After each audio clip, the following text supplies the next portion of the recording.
Start. ठीक है, तो आज हम लोग कॉस्टिंग का फर्स्ट नया chapter that is material cost start किए थे। तो मटेरियल कॉस्ट में जो भी हम लोग किए उसका हम लोग क्विक रिवीजन कराते हैं 5 मिनट्स के अंदर। ओके, तो सबसे पहले मटेरियल कॉस्ट स्टार्ट करने से पहले हम तुम लोग को बैकग्राउंड बताएं कि मटेरियल कॉस्ट चैप्टर में मटेरियल कॉस्ट का कैलकुलेशन या फिर ऑर्डरिंग क्वांटिटी सब क्या होता है। सबसे पहले सपोज एक कंपनी में मटेरियल का रिक्वायरमेंट किसको होता है। कोई भी एक मैन्युफैक्चरिंग कंपनी में मटेरियल का रिक्वायरमेंट होता है तुम्हारा प्रोडक्शन डिपार्टमेंट को। जब भी प्रोडक्शन डिपार्टमेंट को मटेरियल का रिक्वायरमेंट होता है, प्रोडक्शन डिपार्टमेंट एक मटेरियल इंडेंट देता है किसको ना, परचेज रॉ मटेरियल डिपार्टमेंट को। Production department raw material department को बोलता है कि हमको इतना मटेरियल चाहिए, मेरा मटेरियल खत्म होने वाला है। फिर रॉ मटेरियल डिपार्टमेंट क्या करता है कि प्रोडक्शन डिपार्टमेंट को माल दे देता है। अब देने का पहले चेक करता है कि मेरा रॉ उसके पास उतना स्टॉक है कि नहीं, बस सफिशिएंट है कि नहीं, या फिर स्टॉक दे दिया तो अब स्टॉक कम तो नहीं हो जाएगा। तो अगर सपोज स्टॉक देने के बाद कम होने वाला है या स्टॉक है ही नहीं, तब वो क्या करेगा, परचेज डिपार्टमेंट को एक रिक्विजिशन देगा कि आप जल्दी से इस मटेरियल को परचेस करो मार्केट से, मेरा मटेरियल ख़त्म होने वाला है। अगर मटेरियल ख़त्म हो जाएगा तो हम सप्लाई नहीं कर पाएंगे प्रोडक्शन डिपार्टमेंट को, तो मेरा प्रोडक्शन हैम्पर हो जाएगा। ठीक है, अब परचेज डिपार्टमेंट क्या करेगा, वो एक टेंडरिंग देगा करेगा। टेंडरिंग करना मतलब ओपन एडवर्टाइजमेंट हो गया, फिर या मेल करना वेंडर लोग को। They will invite the quotation, सबसे कोटेशन मांगेगा। कोटेशन मांगेगा, इस मटेरियल हमको परचेस करना है तो सब कोटेशन दो। तो अब वेंडर लोग क्या करेगा, सब कोटेशन सबमिट करेगा।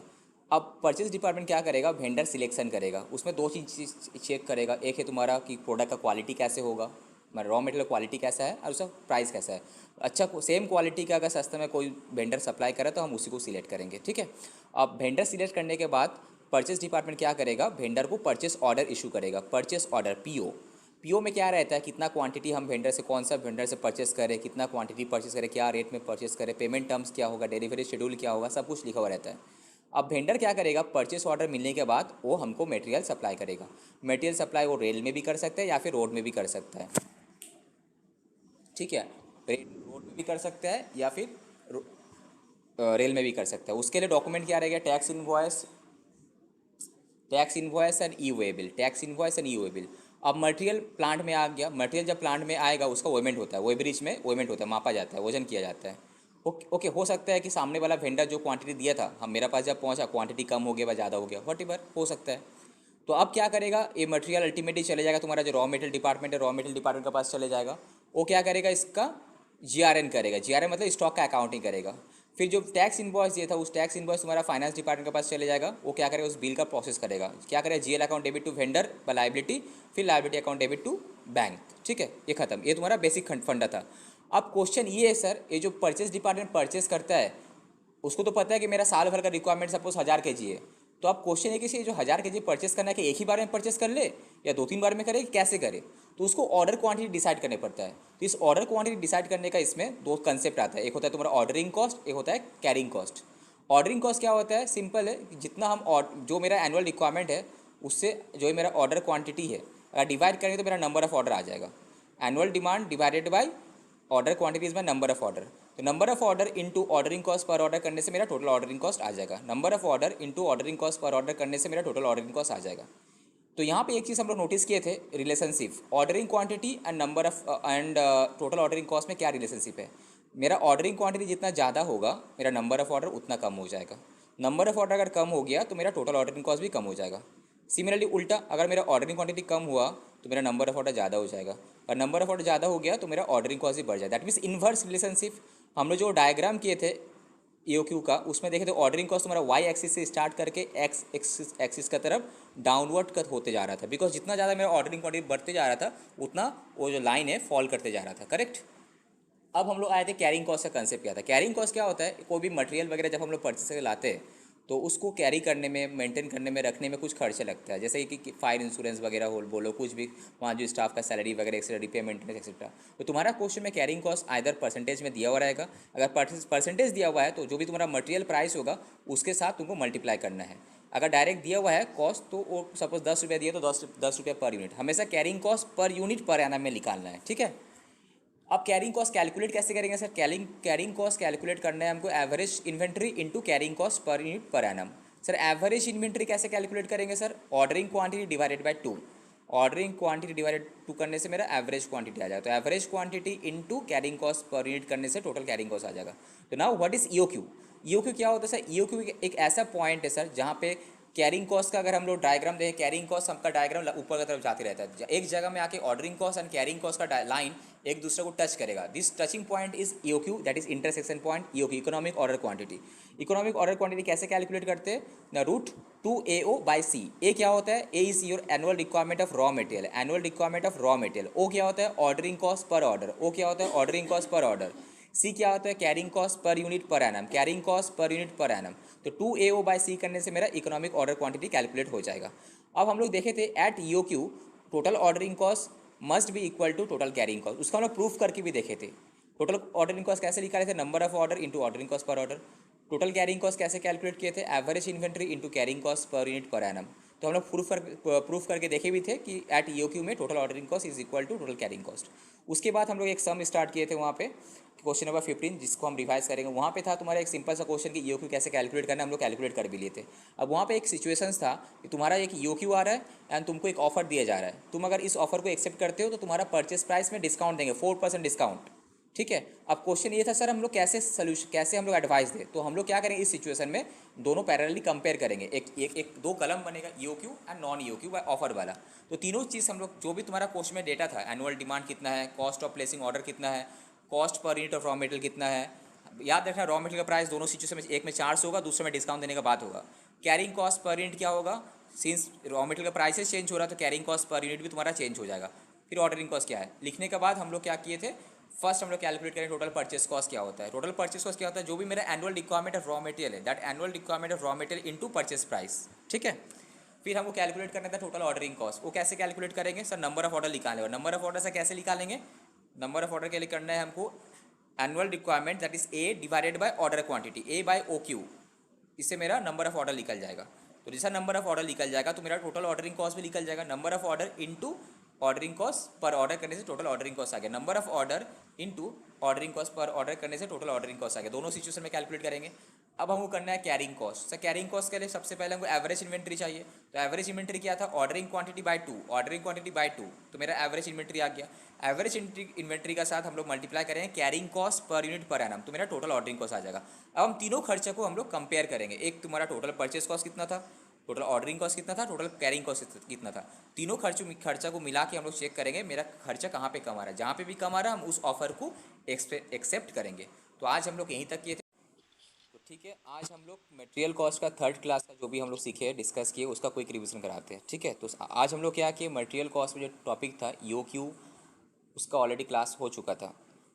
आज हम लोग स्टॉक लेवल के ऊपर डिस्कशन किए। तो स्टॉक लेवल के लिए हम समझाए थे कि बहुत सारा multiple type of stock levels are there. एक होता है रीऑर्डर लेवल, एक होता है ऐसा मिनिमम लेवल, एक होता है maximum level, average inventory level, danger level. ठीक है।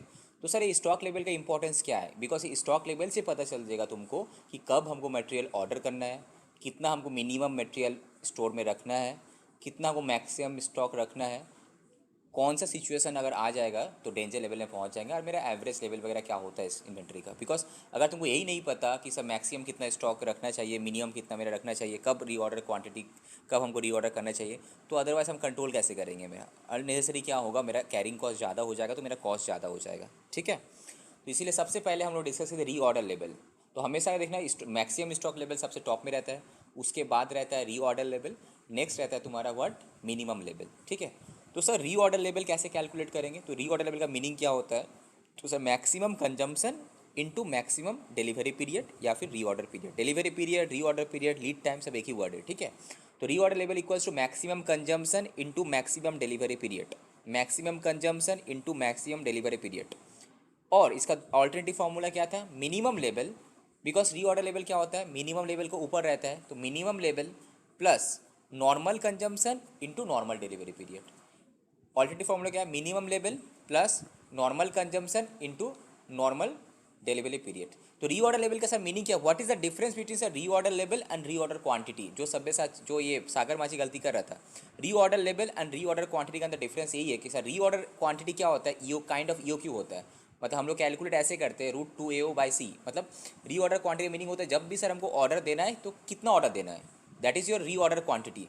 बट सर रीऑर्डर लेवल क्या होता है सर, किस टाइम पे, eight which level of stock, मेरा मटेरियल का स्टॉक का लेवल कहाँ पहुँच जाएगा तब हमको ऑर्डर देना है सर। जब तुम्हारा मटेरियल का स्टॉक का लेवल रीऑर्डर लेवल में पहुँच जाएगा, at that point of time तुमको रीऑर्डर करना है मटेरियल, अदरवाइज तुम्हारा स्टॉक का लेवल बहुत कम हो जाएगा तो प्रोडक्शन में हैम्पर हो सकता है।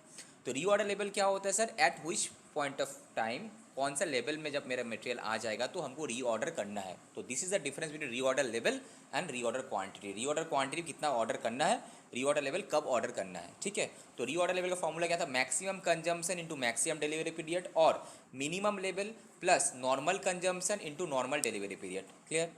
नेक्स्ट था minimum level. Sir minimum level क्या होता है, रीऑर्डर लेवल का ठीक नीचे रहता है। मिनिमम लेवल का मीनिंग इतना एटलीस्ट हमको स्टॉक से मेंटेन रखना है, इतना स्टॉक एटलीस्ट मेंटेन रखना है। वो क्या होगा, रीऑर्डर लेवल से तुम एक काम करो, normal consumption and normal delivery period को माइनस कर दो। तो reorder level minus normal consumption into normal delivery period. तो मिनिमम स्टॉक लेवल कैसे कैलकुलेट करना है, reorder level minus normal consumption into normal delivery period. अब सर क्वेश्चन ये कि सर नॉर्मल कंजम्पशन हम कैसे कैलकुलेट करें।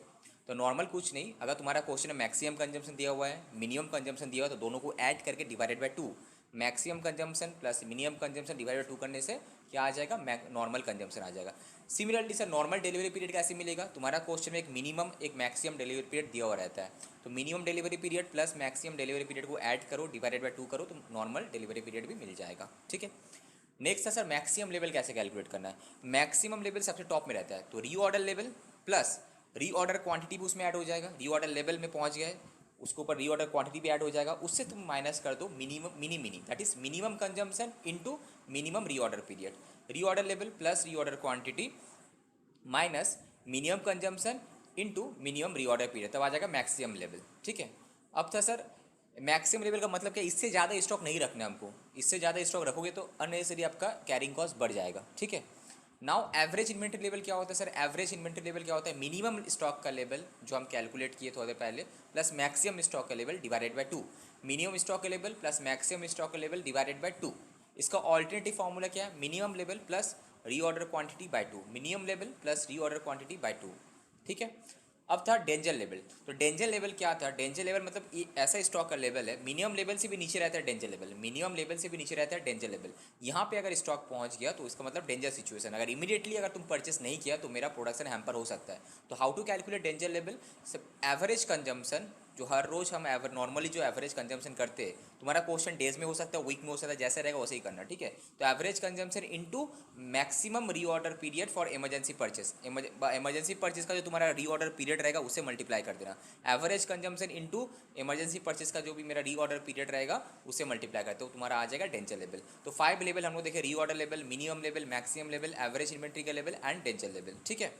यहाँ पे तुम्हारा एक सम्स था, कभी कभी क्या करेगा उन लोग कि तुम्हारा नॉर्मल यूसेज, नॉर्मल कंजम्पशन दे दिया, दैट इज नॉर्मल यूसेज दे देगा, मैक्सिमम यूसेज दे दिया, तो मिनिमम यूसेज क्या होगा। तो जो आज हम लोग एक सम्स में गए थे क्वेश्चन नंबर 16, तो वहाँ पे क्या नॉर्मली सिंस एवरेज यूसेज क्या होता है sir, maximum plus minimum by 2 होता है, तो यहाँ पे एक को एक्स थाम लो तो आराम से कैलकुलेट हो जाएगा, ठीक है। उसके बाद हम लोग आज कुछ ईओक्यू एंड स्टॉक लेवल को मिक्स करके कुछ सम्स देखे, जैसे ये क्वेश्चन नंबर 20 था, एंड फिर स्कैनर में 2018 का दिसंबर का 2 का ए का क्वेश्चन देखे। वहाँ पे क्या था कि एनुअल जब ईओक्यू कैलकुलेट कर रहे थे वहाँ पे annual demand of finish goods दिया हुआ था, क्वेश्चन नंबर 20 स्टडी मैट का। तो हमको वो नहीं लेना है ए में हमको लेना है नॉर्मल यूसेज लेना है, ठीक है।